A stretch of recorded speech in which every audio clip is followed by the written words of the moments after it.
This is our third and last visit with the Jones boys, Reg, Royce, Garland, and their wives, Bee and Jeanette.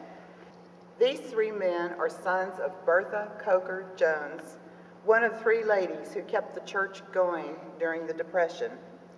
Today, in our final segment, I'm going to ask them to reflect on Coker's growth during their lifetime. So, what problems do you recall Coker having to face as it grew to be a bigger church? The problems, I think, is that space-wise, the tenants, especially in Sunday school, we had numerous classes, adult classes and children's classes. They had to be housed and class space given to each one of the classes.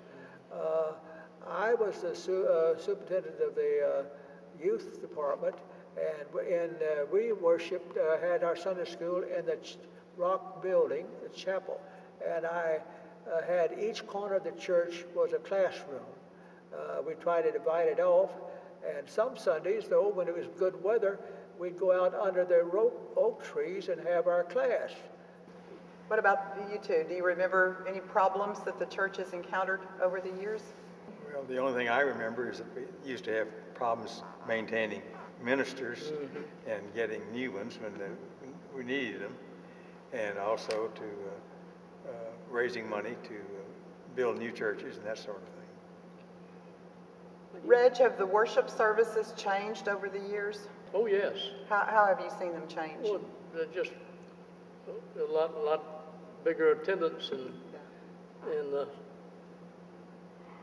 longer talking preachers.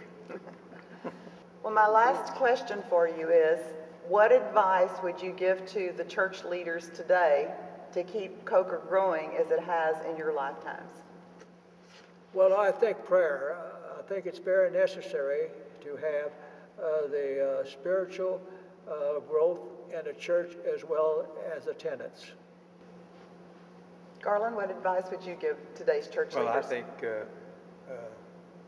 I don't really have any advice. I think everything is going along pretty well. Reg? I think it's going along very well.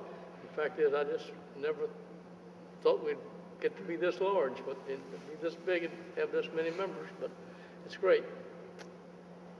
These men are our Coker history. They and their families have lived what you're going to be hearing about over the next many Sundays. We thank all of you for taking your time to come today to talk to us and to share with us your memories.